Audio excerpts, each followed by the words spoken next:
नमस्कार दोस्तों, स्वागत है आपका आपके अपने channel law is with Shashank पर। आज हम बात करने जा रहे हैं एक बेहद जरूरी और ताजा अपडेट की, जो है रिजर्व बैंक ऑफ इंडिया के डिजिटल लैंडिंग डायरेक्शन 2025 के बारे में। अब डिजिटल लोन लेने वालों को छुपे हुए चार्जेस, धोखाधड़ी और बिना जानकारी के कर्ज से निजात मिलने वाली है। और इस वीडियो में हम जानेंगे क्या है आरबीआई की नई गाइडलाइंस का मकसद, क्यों आई ये गाइडलाइंस या नई फ्रेमवर्क, किन किन पर ये लागू होती है ये दिशा निर्देश, मुख्य सुधार और क्या है हमारे नए नियम, कब से क्या लागू होगा और किन पर क्या असर पड़ेगा, जैसे कि बोरोवर्स, बैंक्स और फिनटेक कंपनियों पर।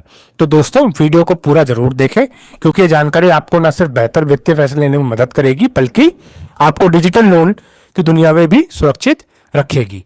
अगर आपको ऐसी और जरूरी और भरोसेमंद जानकारी आप चाहते हैं तो चैनल को सब्सक्राइब करें और बेल आइकन दबाना ना भूलें, ताकि कोई भी अहम जानकारी आपसे छूट ना जाए।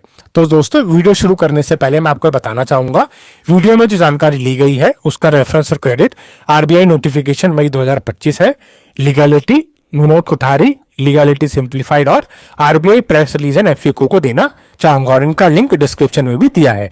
तो दोस्तों, चलिए शुरू करते हैं आरबीआई डिजिटल लैंडिंग डायरेक्शन 2025 की पूरी जानकारी। चलिए वीडियो की शुरुआत करते हैं और जानते हैं वीडियो के इंट्रोडक्शन के बारे में। India digital lending sector experienced explosive growth over the past decade. From instant personal loans to buy now, pay later services, digital platforms have revolutionized access to credit. However, this rapid growth has also brought in with its serious concerns regarding predatory lending, data misuse, non-transparent loan terms, and aggressive recovery practices. In response to counter this, the RBI has issued the Digital Lending Direction 2025 on 8th May 2025, a landmark regulatory framework to consolidate and build up the earlier guidelines from the 2022. The new framework is designed to strengthen oversight, protect borrowers, and create a transparent, fair, and resilient digital lending ecosystem.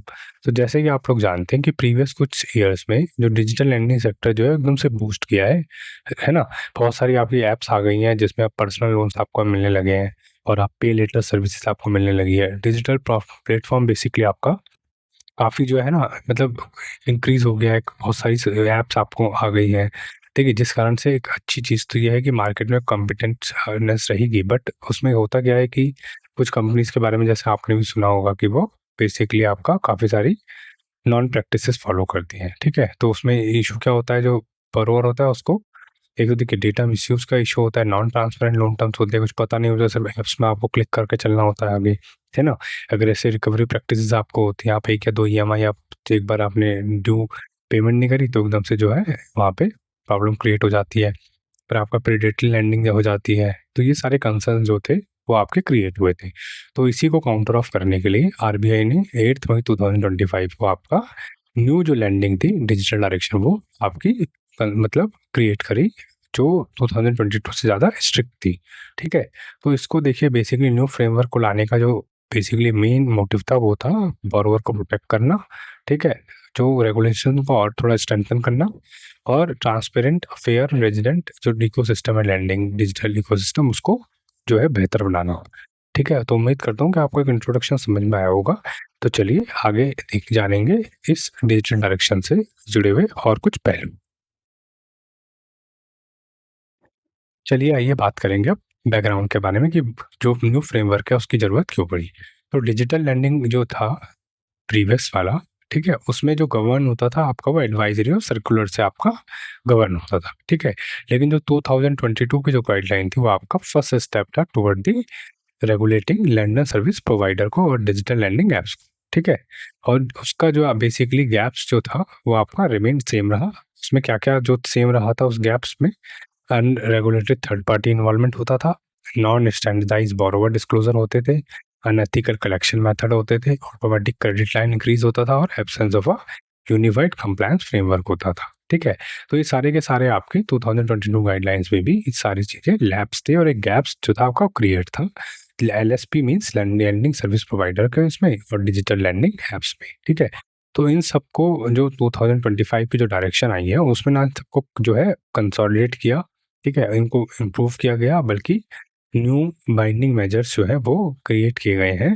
जो जो भी loop holes थे in previous 2022 guidelines में जिनका benefit जो आपका LSP उठाते थे और डीएलए उठाते थे, ठीक है, उन सबको लूप होल को जो आपका क्लोज करने की कोशिश की गई है और बोरोवर को जो है वो बेसिकली पावर देने की थोड़ा ज़्यादा कोशिश की गई है ताकि उसको सिक्योरिटी ज़्यादा मिले।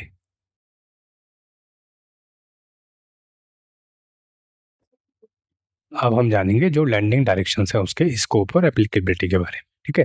तो जो आरबीआई डिजिटल लैंडिंग डायरेक्शन जो है वो अप्लाई होती है आपका ऑल कमर्शियल बैंक के, जिसमें स्मॉल फाइनेंस बैंक्स भी इंक्लूड होते हैं और आपका रीजनल रूरल बैंक्स भी इंक्लूड होते हैं, ठीक है।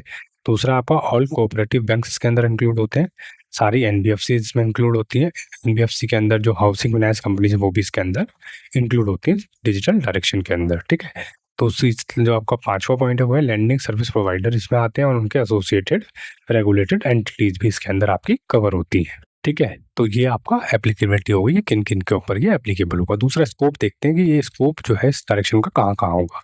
तो ये जो डायरेक्शन है ये आपका ऑल लैंडिंग ट्रांजेक्शन जो होंगी थ्रू डिजिटल प्लेटफॉर्म, ठीक है, उसमें क्या क्या इंक्लूड होगा आपका मोबाइल ऐप्स के थ्रू, वेब प्लेटफॉर्म के थ्रू या एम्बेडेड फाइनेंशियल सर्विसेज के थ्रू, ठीक है। तो ये जो लैंडिंग डायरेक्शन है ये आपका इन सभी जो भी मेथड वे ऑफ मेथड है लैंडिंग के, इन सब के अंदर जो है एप्लीकेबिलिटी होगी। और ऊपर हमने ऑलरेडी बात करी है कि किन किन जो ऑर्गेनाइजेशन है या रेगुलेटरी एंटिटी है उनके ऊपर ये एप्लीकेबल होगा, ठीक है। चलिए आइए बात करते हैं की प्रोविजंस एंड रिफॉर्म्स के बारे में, जिसके अंदर सबसे पहला पॉइंट है वो है की फैक्ट स्टेटमेंट, ठीक है। तो पहला जो पॉइंट है की फैक्ट स्टेटमेंट, उसके बारे में बात करने से पहले जैसे कि आप ऑलरेडी जानते हैं कि मैंने की फैक्ट स्टेटमेंट के ऊपर इससे पहले ही वीडियो पोस्ट की हुई है, ठीक है। तो आप वहाँ पे जाके की फैक्ट स्टेटमेंट के बारे में डिटेल में आप जान सकते हैं कि वो कब आपका लागू किया गया, ठीक है, उसका फॉर्मेट क्या है, क्या क्या उसके अंदर पॉइंट्स होंगे, बेनिफिट्स क्या हैं। तो आप वो सारी चीज़ें जाके उस वीडियो में देख सकते हैं। उस वीडियो का लिंक मैं डिस्क्रिप्शन में डाल दूंगा ताकि आप जो है अगर आपने ना देखी हो तो आप उसको ज़रूर देख लीजिएगा, ठीक है। आइए जब जानते हैं पहला प्रोविज़न के बारे में। तो जो है key fact statement is a mandatory before acceptance, ठीक है। तो जो every borrower must receive a standardize key fact statement at outlines. तो एक एनेक्सर ए होता है जो क्लाइंट को भेजना पड़ता है रेगुलेटरी एंटिटीज के द्वारा जब जो है वो आपका टर्म लोन से सैंक्शन करते हैं क्लाइंट को, ठीक है। तो उस क्या क्या उसके अंदर जो है चीज़ें इंक्लूड होती हैं। पहला सैंक्शन लोन अमाउंट, दूसरा होता है एनुअल परसेंटेज रेट यानी एपीआर, ठीक है। इसका मतलब होता है कि जो आपका इंटरेस्ट है, प्रिंसिपल है, साथ में आपके अदर चार्जेस हैं, उन सबको मिला के आप एक एपीआर तैयार करते हैं जिसको हम बोलते हैं एनुअल परसेंटेज रेट, ठीक है। वो आपको उसके अंदर बताना पड़ेगा। टेन्योर और ईएमआई क्या है वो बतानी पड़ेगी। Total cost of the loan क्या है वो बताना पड़ेगा इंक्लूडिंग ऑल चार्जेस, ठीक है। दूसरा पूरा कूलिंग ऑफ पीरियड क्या है यानी मॉरिटोरियम पीरियड क्या है। प्रीपेमेंट और फोरक्लोज चार्जेस क्या क्या है बताने पड़ेंगे उसके अंदर। और उसके अंदर कुछ इंपॉर्टेंट चीज़ें ये हैं कि आपको केएफएस जो है वो हमेशा बोरोवर जब लोन को एक्सेप्ट करेगा उससे पहले आपको उसको प्रोवाइड करना पड़ेगा, ठीक है, ताकि कोई इशू क्रिएट ना हो और उसको भी पूरी इन्फॉर्मेशन मिल सके जो आप उसको लोन दे रहे हैं उसके बारे में, ठीक है। और अगर मल्टीपल लोन ऑफर्स हैं मार्केट प्लेस में तो बोरोवर को जो है वो एक केएफएस मेन्यू रिसीव होगा, ठीक है, ताकि वो डिसाइड कर सके कि कौन सा उसके लिए बेटर चॉइस है। थर्ड है कि अगर जो फाइनल लोन एग्रीमेंट अगर आप डिजिटली साइन करते हैं और आपको करना भी पड़ेगा जो अगर आप लैंडिंग ऐप्स के थ्रू कर रहे हैं तो, ठीक है, तो आपको बोरोवर को ईमेल और एसएमएस के द्वारा बताना पड़ेगा कि जो डिजिटली साइंड लोन एग्रीमेंट है वो आपको भेज दिया गया है और आप उसको देख लीजिए, ठीक है। तो उम्मीद करता हूँ कि आपको आपका फर्स्ट पॉइंट समझ में आ गया होगा। आइए बात करते हैं सेकंड पॉइंट के बारे में जो है की प्रोविजन एंड रिफॉर्म्स में loan disbursement and repayment must B direct, ठीक है। तो लोन डिसबर्समेंट और रीपेमेंट जो है वो डायरेक्ट होनी चाहिए। अब डायरेक्ट कैसे होनी चाहिए उसके बारे में एक बार देखते हैं। और ये जो बेसिकली किया गया है ये क्यों किया गया है, जो फंड फ्लो है उसकी ट्रांसपेरेंसी को इम्प्रूव करने के लिए, ठीक है। तो फर्स्ट पॉइंट है कि disbursement must go directly into borrowers bank account, ठीक है जी। तो जो बोरोवर है डिस्पर्समेंट डायरेक्टली उसके बैंक अकाउंट में जाना चाहिए, किसी और के बैंक अकाउंट में जो रेगुलेटेड एंटिटी है वो पैसा क्रेडिट नहीं करेगी, ठीक है, एट एनी कॉस्ट। सिर्फ और सिर्फ बोरोवर के बैंक अकाउंट में पैसा क्रेडिट होगा, डिस्पर्समेंट जैसे हम बोलते हैं। सेकंड है repayment must be made directly into RE's account.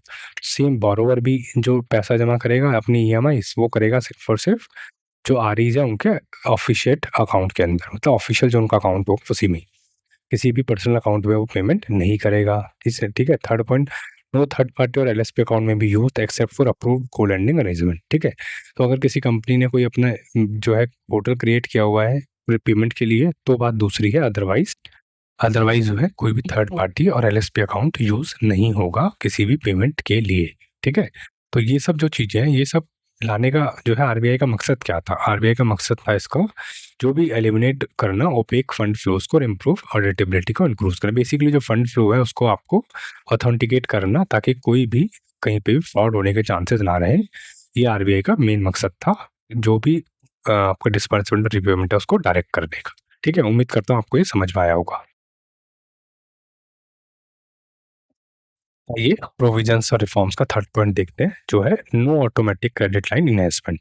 ठीक है, तो इसमें ये बात करते हैं, एक critical protection mechanism is the prohibition on automatic credit limit increases. Credit line on loan limits may only be enhanced upon a clear and verifiable request from the borrower. This protects consumer from over indebtedness and surprise liabilities. ठीक है, तो देखिए ये basically इनको लाने का main जो मकसद था आरबीआई का ये था कि सपोज कीजिए किसी भी पर्सन की जो क्रेडिट लिमिट है वो आपकी 1 लाख रुपीज़ है। ठीक है, तो कंपनीज क्या करती थी उसको ऑटोमेटिकली इंक्रीज कर देती थी 2 लाख तक, 3 लाख तक, विदाउट कंज्यूमर या बोरोवर के कंसेंट के। ठीक है, उससे होता क्या था, जो एक तो जो बोरोवर है उसकी इंडेप्टनेस इंक्रीज हो जाएगी, दूसरा उसकी सरप्राइज लाइबिलिटीज भी इंक्रीज हो सकती है अगर वो रीपेमेंट सपोज कीजिए अगर ओवर ड्रॉ कर लेता है लाइबिलिटी। उसको तो पता है 1 लाख के बारे में, सपोज कीजिए वो बाई मिस्टेकनली 1,20,000 कर लेता, उसका तो वो हो जाएगा ऑटोमेटिकली क्रेडिट वहाँ से, क्रेडिट अकाउंट से, है ना। पर वो उसके लिए तो वो लाइबिलिटी जो है वो सरप्राइज हो जाएगी क्योंकि 20,000 उसके इंक्रीज हो गया और उसको उसका आइडिया तो था नहीं, ऊपर से जो है इस वजह से उसको लॉस भी हो सकता है। तो इसी सब चीज़ों के लिए आरबीआई ने ये बोला है कि आप किसी भी कंज्यूमर का, किसी भी बोरोवर का कोई भी क्रेडिट लाइन जो है ऑटोमेटिक नहीं बढ़ाएंगे। ठीक है, आपको प्रायर अगर आप किसी को ऑफर देते हैं कि हम आपकी लिमिट बढ़ा रहे हैं, कंज्यूमर को उसके अंदर वो रिक्वेस्ट जो है एक्सेप्ट करनी पड़ेगी, या कंज्यूमर आपको रिक्वेस्ट दे कि आप मेरी बोरोवर लिमिट बढ़ा दीजिए, तभी आप क्रेडिट लाइन को एनहेंसमेंट कर सकते हैं। आप अपने आप इसको नहीं कर सकते। ठीक है, तो उम्मीद करता हूँ आपको थर्ड पॉइंट समझ में आया होगा। जो हमारा फोर्थ पॉइंट है इसके अंदर वो है public registry of digital lending apps. ठीक है, तो the RBI will maintain a public directory of all legitimate digital lending apps यानी DLS. Regulated entities must report all DLAs and LSPs through the centralized information management system portal. ठीक है, ensure their apps are listed in the RBI's DLA registry by June 15, 2025. This allow borrowers to verify whether an app is genuine or not. ठीक है, तो इन सब का जो basically आप कहते हैं समराइज फॉर्म वो ये है कि आरबीआई ना एक मेंटेन करेगा public directory all the legitimate digital lending apps की। ठीक है, डीएलएस की। अब उसमें क्या क्या करेंगे, जो रेगुलर कैसे वो मेंटेन होगी, वो मेंटेन ऐसे होगी कि जितने भी डीएलएज हैं और एलएसपी हैं, ठीक है, डीएलएस एलएसपी के बारे में हम पहले ही बात की थी, वो एक सेंट्रलाइज इन्फॉर्मेशन मैनेजमेंट सिस्टम के अंदर अपने आप को रजिस्टर करेंगे और रिपोर्ट करेंगे। ठीक है, यानी सिम्स पोर्टल में अपने आप को रजिस्टर और इन्फॉर्मेशन प्रोवाइड करेंगे। ठीक है, और उसके बाद वो सारी की सारी ऐप की जो टाइमलाइन है लिस्टेड होने की डीएलएस की, वो है जून 15, 2025 तक वो उनको रजिस्टर होना मैंडेटरी है। तभी देखिए जब वो आरबीआई की पब्लिक डायरेक्टरी में रजिस्टर होंगी तो उससे बेनिफिट है कि आरबीआई डिटेल स्क्रूटनाइजिंग कर सकता है उनके बारे में। ठीक है, जिससे एक ऑथेंटिकेशन जो है जो बोरोवर है उसको मिलेगी। ठीक है, तो इससे क्या होगा, जो बोरोवर जो है वो एक आपका पब्लिक डायरेक्टरी में जाके देख सकता है कि जो ऐप है जिस ऐप से वो लोन लेना चाह रहा है, जो भी चीज़ें हैं, क्रेडिट कार्ड लेना चाह रहा है, वो जेन्युइन है कि नहीं। ठीक है, तो ये भी एक बहुत ही महत्वपूर्ण आपका कह सकते हैं कि स्टेप्स है, आरबीआई का रिफॉर्म है। ठीक है, तो उम्मीद करता हूँ कि आपको ये फोर्थ पॉइंट भी समझ में आया होगा। अब हमारा फिफ्थ पॉइंट है की प्रोविजन रिफॉर्म्स के अंदर ट्रांसपेरेंट आरई एलएसपी पार्टनरशिप। तो LSP means lending service provider. ठीक है, तो आपका एक ट्रांसपेरेंट पार्टनरशिप होनी चाहिए उन दोनों के बीच में। ठीक है जी, तो आइए जानते हैं इसके बारे में। If multiple lenders are involve through an LSP, borrower must be informed about each RE financing a part of the loan. ठीक है, each RE is responsible for ensuring full compliance with RBI norms. The LSP must disclose loan structure, fund flow details and KFS for each participating RE. और ये जो provisions हैं वो आपका effect होंगे 1 नवंबर 2025 से, ताकि जो है जो भी आरईज और एलएसपीज है उनको इकोसिस्टम में एडजस्टमेंट होने के लिए टाइम मिले। ठीक है जी, तो इसका मतलब हुआ कि जो बोरोवर को, माना सपोज कीजिए कि 2-3 लैंडिंग सर्विस प्रोवाइडर इन्वॉल्व है, ठीक है। तो क्या करेगा वो, बोरोवर्स को जो है ईच आरई जो होंगी वो बताया जाएगा कि कौन-कौन उसके फाइनेंसिंग जो लोन है उसके पार्ट है, ठीक है। अब हर आरई की कुछ रिस्पॉन्सिबिलिटी होगी कि वो फुल्ली कंप्लायंट रहे विद आरबीआई नॉर्म्स से। और फिर एलएसपी जो होगी वो डिस्क्लोज करेगी loan structure, fund flow detail और केएफएस ईच आरई का, ताकि अगर जो बेटर अपॉर्चुनिटी रहे, जैसे हमने पहले ही बात की थी, तो जो बोरोवर है उसको वो अवेल कर सके, ठीक है। तो उम्मीद करता हूँ कि आपको फिफ्थ पॉइंट भी समझ में आ गया होगा। अब हमारा जो की प्रोविजन रिफॉर्म में लास्ट पॉइंट है वो है grievance reduction and recovery oversight, ठीक है जी। तो इसके अंदर जो बोरोवर है, borrower must be notified in advance via email और SMS if a recovery agent is being assigned और चेंज्ड, ठीक है। Given access to RE grievance reduction systems, protection from harassment, data misuse और कोerसिव रिकवरी प्रैक्टिस, ठीक है। RBI are liable for the action of their LSPs and must train their agent in ethical collection. तो basically ये जो 6 point है ये बनाया गया है जो भी अनएथिकल रिकवरी प्रैक्टिसेस सप्लाई होती है ना आरई के द्वारा, जो एलएसपीज करती हैं उनके लिए, ठीक है। तो होगा क्या, एक सपोज कीजिए कोई भी पर्सन ने ईएमआई पे नहीं करी और उसके लिए रिकवरी एजेंट कंपनी ने भेज दिया, तो उनको पहले एडवांस में बताना पड़ेगा कि किस पर्सन को वो पर्सन को रिकवरी एजेंट आप उसे कह सकते हैं, किसको वो असाइन कर रहे हैं। और अगर कोई ऑलरेडी पर्सन असाइन है और अगर उसके बदले वो किसी और को कर रहे हैं तो उस चेंज के बारे में भी उनको बताना पड़ेगा। दूसरा, आरईस का ग्रीवेंस रिडक्शन सिस्टम होना चाहिए जिसका एक्सेस जो है वो बोरोवर को होना चाहिए, ताकि अगर कोई भी इशू हो उसको रिलेटेड टू दी रिकवरी वो उससे कंप्लेन कर सके, ठीक है। और आरईस का ये जो है मतलब कह सकते हैं हम ड्यूटी है कि वो हरेसमेंट से बचाए बोरोवर को, डेटा मिसयूज से बचाए, कोerसिव रिकवरी प्रैक्टिस से बचाए।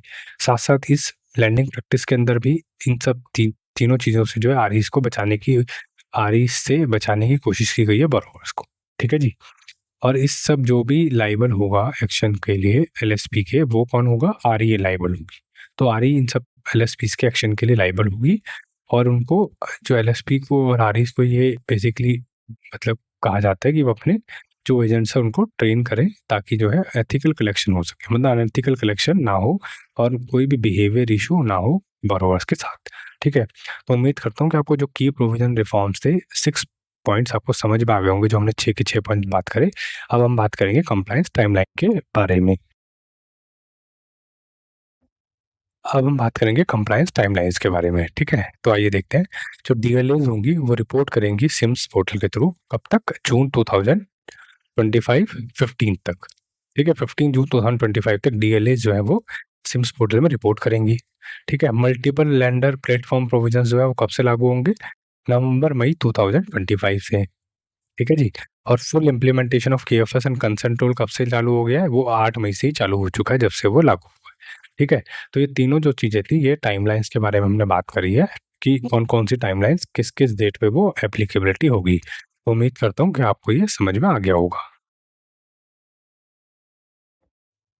अब हम बात करेंगे इम्प्लीकेशन फॉर स्टेक होल्डर्स, ठीक है। क्या क्या इम्प्लीकेशन होंगे, देखिए बोरोवर्स के लिए क्या होगा कि एक तो ग्रेटर ट्रांसपेरेंसी मिलेगी, चॉइस मिलेगी और कंट्रोल ओवर बोरोइंग, ठीक है।